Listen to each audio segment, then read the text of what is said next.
Prepare for a fusion of knowledge and exhilaration where education and excitement collide. Taking you on an adventure that expands your mind and speaks to your spirit. I'm Master Nick. I'm Lady Dee. We are the Dom Life.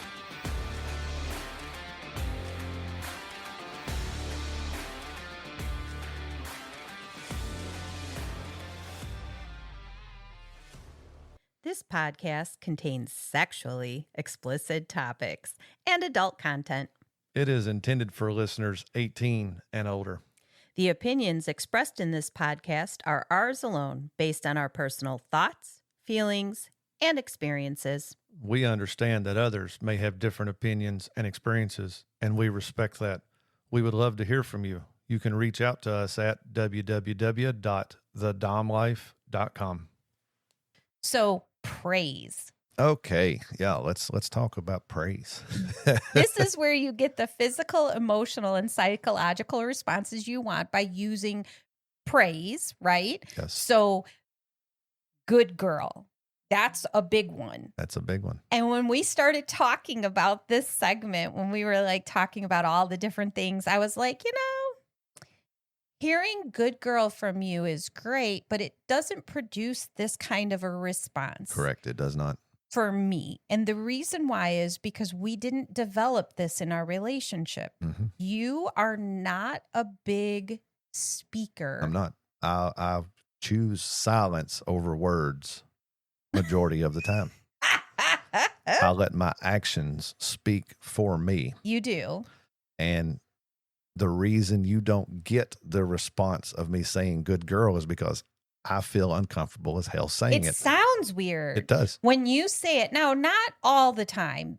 Once in a while, Right. it'll slip out because Occasionally you've does. given me like the nonverbal commands. As soon as like I did it at the club, you're like, good girl. It Right. came out natural.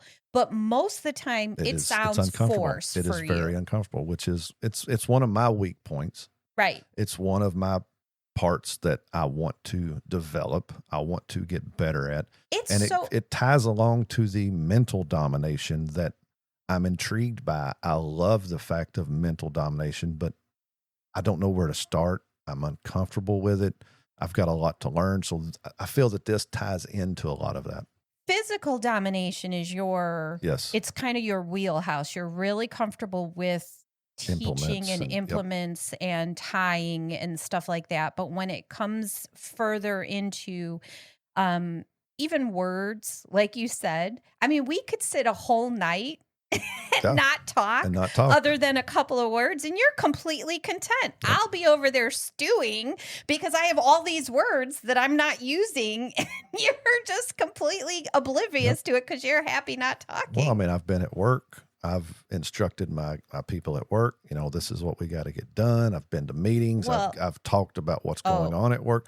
Listen, and I do a lot of talking at work. It's a scientifical proven fact. You can Google it if you want, but it is a scientifical proven fact that women have more words per day to use than men. And when men get to their limit, they just kind of shut down. So saying that, you have taken some steps I have. During our sexual interactions, which few and far between people, I'm still healing. But prior to this, where you actually used your words to elevate my pleasure. Like you would say some things and all of a sudden I'm responding more. So that leads you to go, okay, let's do it a little more. Right. And so there was some development of that, which I enjoy. Right. I enjoy, that leads into the degradation part of this. So praise is one side of it and degradation is the other. Yeah. So a lot of people use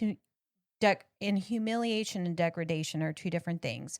A lot of people use degradation type of things in sexual interactions where you're talking to somebody and you maybe call them a bitch, a slut. that kind of stuff. Or all you're good for is my cum receptacle. Like these are things that people use, and it's a turn on. I read a lot of books. I've read a lot. And so those are things where you objectify a person and they're not a person, and you can say all the things you want and they just get hotter and hotter because it sounds good during sex, and some people like it outside. I mean, I'm not judging or anything. So there's that whole side of degradation, using your words and your to control psychologically somebody. And it's a turn on, and you're trying to build that DS in that as well. Right. Which, again, that's another. So I'm not good with the praise. I'm definitely not good with the degradation. I am even more uncomfortable. But here's the thing that's degradation. So funny, because we just did some episodes on episodes. I did some episodes. We did some episodes recently on some very kinky stuff. And some of the out of the box kind of BDSM stuff. And you're like, yep, my mind is dirty. Yep, I'm in. But you won't use your words. Right. No, I don't get it. It's like a mental block for me. The thought of saying it and then trying to say it and trying to say it in a good way. But would it turn you on when you think of a scene like that mentally? Oh yeah, it does. I love that look. I love your looks. It does. It sounds hot as fuck in my head, and I love it. And then your mouth.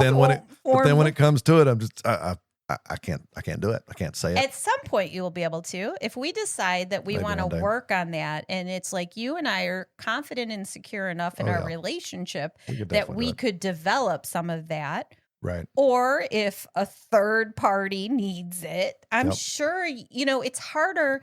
And I know that that's part of it. And I've heard it not just from you, but from other dominants that we know.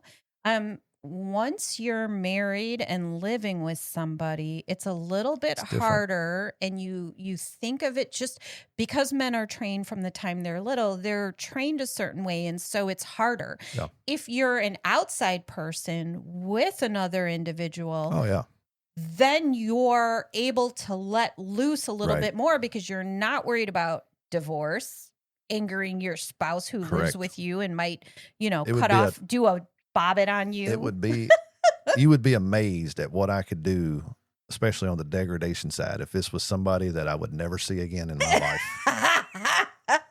I would degrade the living shit out of them. As long as they're into it. I wouldn't want to do it, but as long as they're into it, I could degrade the absolute shit out of them. Because it is hot as fuck and I love it. Well, and this is, context in all this stuff matters. I just want to make sure, because I had somebody who during sex would say things and it didn't bother me because it's hot when you're all turned on and you're having orgasms. But then I started getting text messages with bitch. Right. And I do not like it. It really angered me. And at one point I'm like, call me bitch again and see what happens. Right. Call it one more time and see what happens. So you have to know the difference though between negotiated degradation and emotional harm. This is definitely something you bring to the table when you start doing any kind of negotiating. You need to know if your dom wants to use it. If they do, what are they wanting to use? Maybe you already have words that you don't want used or things you don't want done. It can be more than words. I mean, you got people that like to slap their submissive's face, or, some like to be punched. I mean, it's all of that. Right. But all of that has to be in. You have to make sure it's negotiated and that it's not emotional harm. And there's also, like I said, a difference between degradation and humiliation. Yes. And it's a really, I didn't put together thoughts beforehand, but I think of something like you're laying on the floor, a foot on your face, that's humiliation. Yep. Versus degradation, where I'm using more words, or physical. Or you're so bad at making my drink, go back and make me another one. Right. That kind of thing. Yep. And again, I didn't do research in that. I'm just kind of off the cuff. This is what I'm thinking. So you've got to make sure that you're aware of what your partner is looking for when Correct. you're negotiating this. Be Correct. really clear, because this is where you start hitting triggers. Yes. And I don't need good girls to know that you're happy. For me, Right. looks in your eyes, the way your expression changes from this very intense, you're not doing what I'm telling you to do, to a more relaxed face lets me know I'm one of those non-verbal cue people. Like, I can read You it can. even when you don't want me to. And so as a result, if I'm pushing too far and I see that look, or I see your expression relieve, I'm looking for those things as a Right. submissive. And Right. I think that, but if you're going to any of this, definitely talk about it, trigger responses, because Yep. you do not want to trigger somebody into a bad headspace in the Correct. middle of a scene. And keep in mind, words will leave a longer mark than a handprint ever will. I agree with that. As a child, I was physically and mentally abused. Yep. A lot of people have dealt with it. Thankfully, I got out young. But during that time, I have always said every physical mark, I might have a scar or two, but the physical marks went away. Being beat physical was nothing as bad as being told all the negatives, which is part of the reason that I'm not big into degradation. Right. I mean, degradation, humiliation. Like, let's, I don't want you pushing me too far, because you might trigger a bad response. Right. And then, so conditioning through repetition. Now, if you are good at doing praises and stuff like that, by doing it through repetition, it eventually turns into a mindset to where it's an initial and immediate. When you give a good girl or when you give a praise, it's an immediate response from that submissive. Our friend has a clicker, Yes. right? So that was creating a response. Yep. The click was a praise, like with Yes. with dogs. I know. But you do that and they know that they're going to get a treat, and they know that they've Right. done good behavior and they want to do that behavior again. It's the same thing. It's like Pavlov's law type of thing. So you condition through repetition. Every time we play, my cuffs and collar go on. Mhm. Sometimes my ankle cuffs, but always my wrist cuffs and my collar. And that lets me know by It's that repetition. repetition. And it's instantly like my body goes, ooh, Right. stands up and says, let's go. Exactly. Also keep in mind, overusing praise can weaken it. Yeah. If you're constantly, good girl, good job, you're such a good girl. I'll give you a good example of that. I'm sorry. I overuse I'm sorry. I say it all the time. So when does it actually mean something? Right. If I bump into you and I say I'm sorry and you're like, it's no big deal, but then, oh, I was going to do this, I'm sorry. Right. And I know that that's a triggered response, and I say I'm sorry too much. So I tell my son, I'm training my son against it. Don't say you're sorry unless you mean it. Yep. So it's the same thing with praise. If you're saying, oh, good, you're doing great. Oh, it's good. Oh, it's good. Eventually, it doesn't have the effect that you want it to have. And when you use it, when I use it, because I'm like, it's once in a million. Stars, there you go. and it's like being under the. That's another example that you brought up. We have a friend that packs around gold stars, and when somebody does something that he really likes or enjoys, he gives them a gold star. You got a gold star one night from him. I did get a gold star, and it tickled you to death because it's different. He was thinking outside the box with it, and I mean, he went on Amazon and bought forgot how many hundreds of gold stars. And everywhere he goes now, he takes 4 or 5 with him just in case he needs one. But that is a good praise to have. Yes, because you did that as a kid in school, and now all of a sudden you're getting this gold star. Right. Now I forgot about the gold stars. That's awesome. I didn't think of it. And I didn't even think of it. I was just talking like when you give me a praise, it's like, Right. All right. Now let's talk into what I do excel at. Oh my gosh, you're so good at this. Silence as power.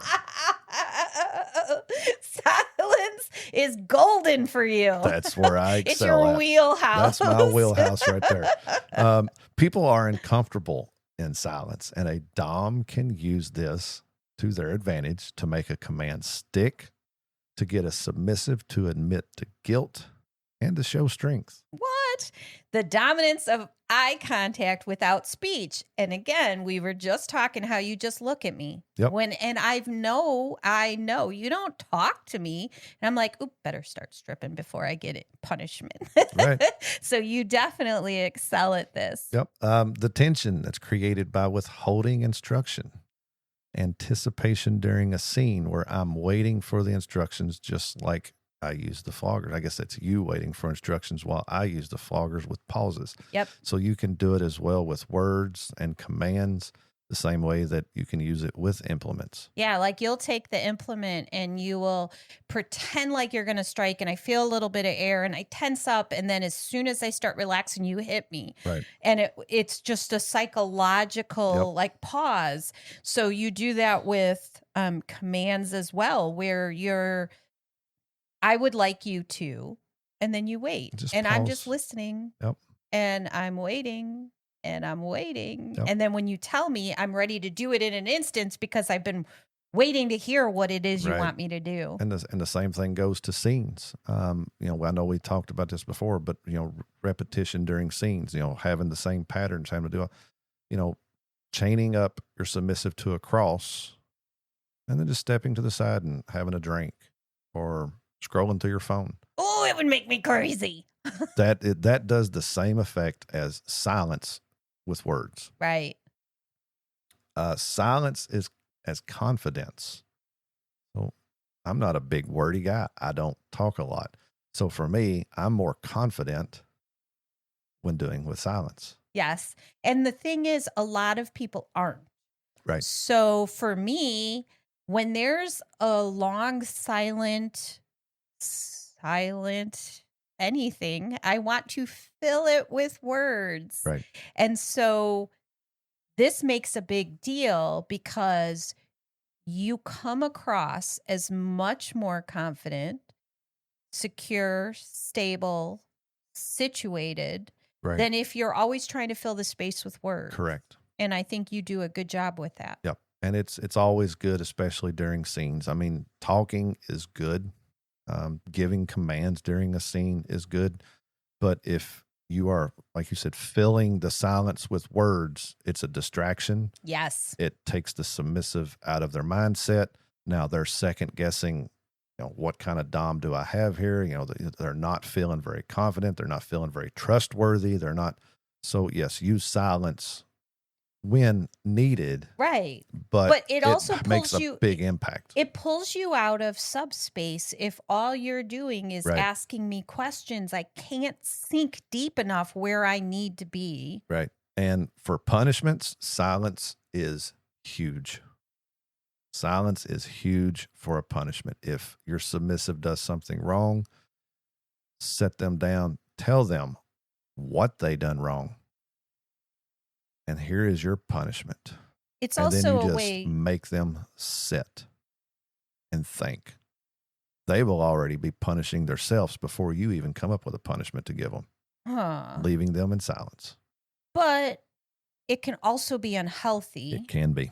If we're fighting and you're not using words as a punishment because we're not getting along, we're having issues. Right. That's not a good dominant either. It's an emotional withdrawal. Yeah. Is what that is. So you've got to know the difference. You got to make sure that, that they're not being silent because they are withdrawing themselves or withholding information or any of that. But if done correctly, if done the right way, silence is huge, especially in the mental aspect of domination.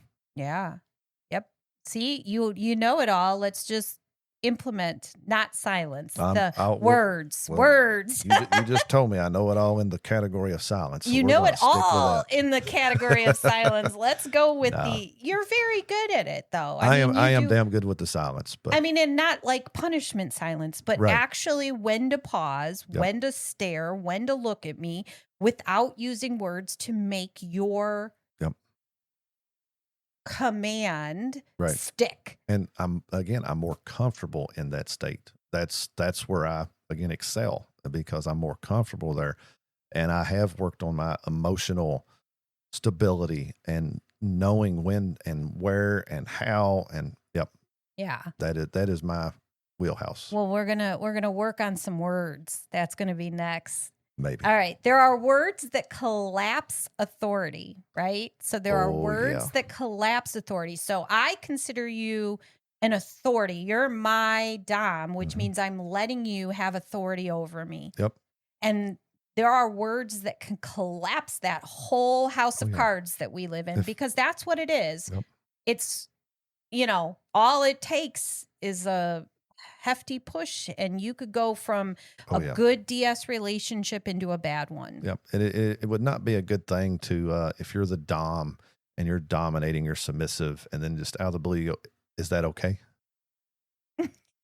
I did that. Be quiet. But you're not a true dom. I'm not a dom. I'm a submissive at heart. And the whole group loved it because you was topping somebody at the time, but you yourself, even when you top, you still have your submissive mindset because you're worried that you're pushing too far.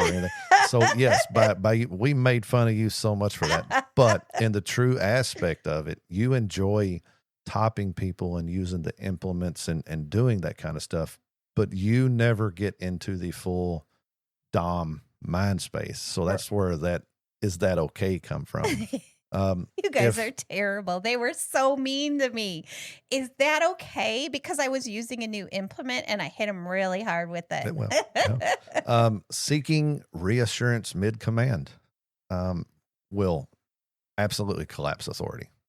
Yeah. The other thing is when you're over-explaining yourself. Like, hey, I want you to kneel down, and then go, I want you to kneel down because I really want you at that level, because that's no longer a command. Everything past "I want you to kneel down" is irrelevant. If you're going to show authority, show authority.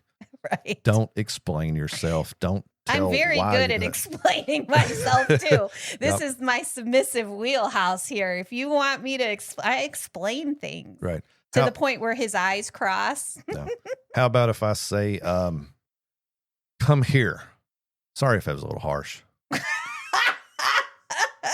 Kind of lose the authority part there for the apologizing. Oh my gosh. That is words that would collapse the authority immediately. Right. And then the other thing is the reactive language. If, let's say, you're in your little fun, playful, bratty mindset, and I'm just saying, stop that.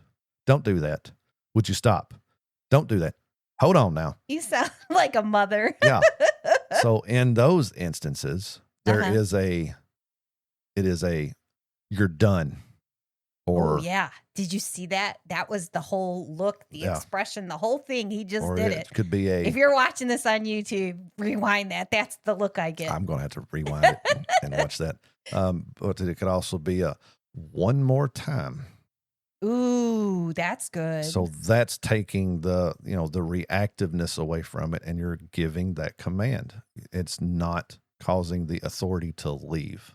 Right. That means you're not asking, you're not yelling, you're just saying, let's see how far you want to push this today. Right. So insecurity leaks through phrasing, right? Mm-hmm. Because if you're not confident in the command you're giving, and you're trying to say something like, honey, or I guess it wouldn't be honey. It would be like, you're going to take my cum tonight. And then you're like, honey, please take my cum tonight. Do you know what I mean? Like there's this whole, if you're not comfortable in saying it and it can't come out of your mouth. Do what I do and just don't say it. Just don't say it. Honey, can you take my cum tonight? Yeah. Let's talk a little bit about the difference between consent check-ins and insecurity check-ins. Because you have to have consent. And if you're pushing me outside of my comfort zone, which we have a complete 24/7 dynamic, a contract, and agreed upon, like you are in control. I let you push as far as you need to push because I trust in you. Right. And so if you're pushing me and you need to check in, because you're pushing there are ways to do that while still holding the authority. One way would not be to walk up and saying, are you okay? All of this. that is where you can use your safe words and your phrases on that. And you actually will ask that. Yeah, what color are you? Yes. I love that's a great one because we use green, yellow, red. So green.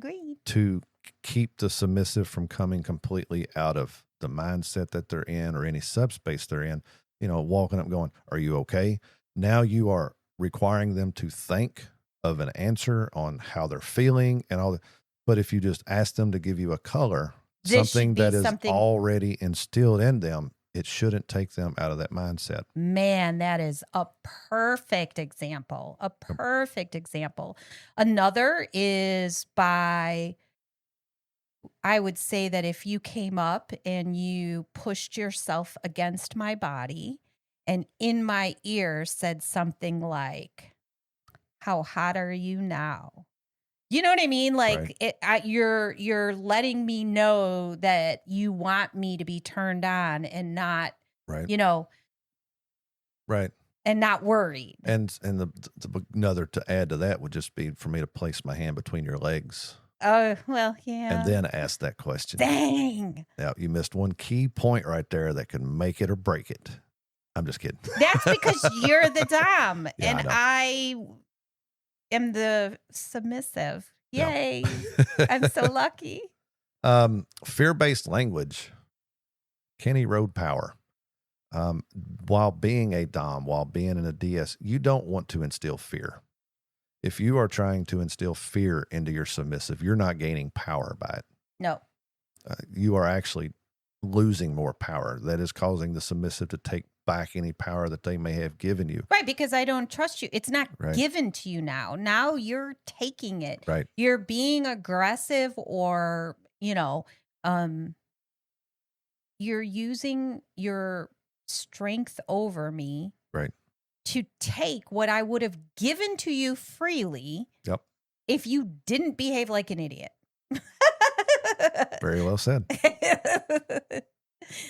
All right. So, words don't just direct behavior. They build identity. I agree with that 110%. I'm going to say it again for the people in the very back. Words don't just direct behavior. They build identity. And we are asking you, our listeners, what kind of identity do you want? Do you want to be known as the dom that is the calm, steady, has their emotional needs under control? Yep. Or do you want to be the chaotic, the one that goes off the handles, the one that instills fear into their submissives? We want you to be the best dom you can be. And by taking all of this and controlling all of this can make a huge impact. You can be a good example for your friends that are in the DS dynamic as well. I know we have talked about it. We was talking about it in our earlier. We choose who is in our inner circle. Yes. And we do that for a reason. All of our inner circle are in a DS dynamic, but they carry the same characteristics and traits as what we're saying here. Exactly. They have the calm, the steady, the soft tone. Not really soft tone, but they carry that tone of I'm in control, I'm in charge, but I'm not abusing it. Right. And it doesn't mean that. So we've talked about aggression in here, and it doesn't mean you can't be aggressive if that's what's required. It's about not being abusive. Right. Correct. Aggression can sometimes be a benefit in a DS dynamic as long as it's not abusive. Correct. And I see that we've chosen people that use all of their tools in the right way. We wouldn't have people that we feel are a danger to their submissive. Correct. Or the submissive is not. And on that, I could not hang out with a dom that raises their voice or gets emotional anytime something doesn't go their way or flies off the handle. I do not want to be around that. So that's what we're saying, is you have to decide what you want to be. And that is, words don't just direct behavior. They build your identity, and other people see that. Right. Are you portraying strength and stability? Are you showing your confidence in commands? Or do you need to work on your words, commands, and silence? And all of that can be done. I've done it myself. I have built up. I still have a long way to go. I've got a lot more tools I need to sharpen. I got a lot more stuff I need to learn. But over time, this is the kind of stuff that I've learned that makes me a better Dom for you. I agree. And on that note, let us know. Send us a message. What do you look for in a Dom? Or as a Dom, what is your wheelhouse? Where do you feel you fit at in here? Where do you excel? Is it like me in silence? Or do you like to use your words? I want to know. Because if you use your words, I want to talk to you. That would be awesome. And with that, you all have a great week. Come back next week for another new topic. Have a good one. Bye. Please follow, like, and share our podcast. Make sure to visit thedomlife.com, where you can find pictures and other details about the Dom Life podcast. And through the Contact Us button, you can ask questions or provide recommendations for future episodes. We want to explore your kink too. Be sure to check out upcoming events to see where our adventures are taking us, and our photo gallery to where we've been. Thank you for joining us on this journey. We hope you had fun listening and learning with us. Till next time, keep calm and remember your safe word. Red, red, red.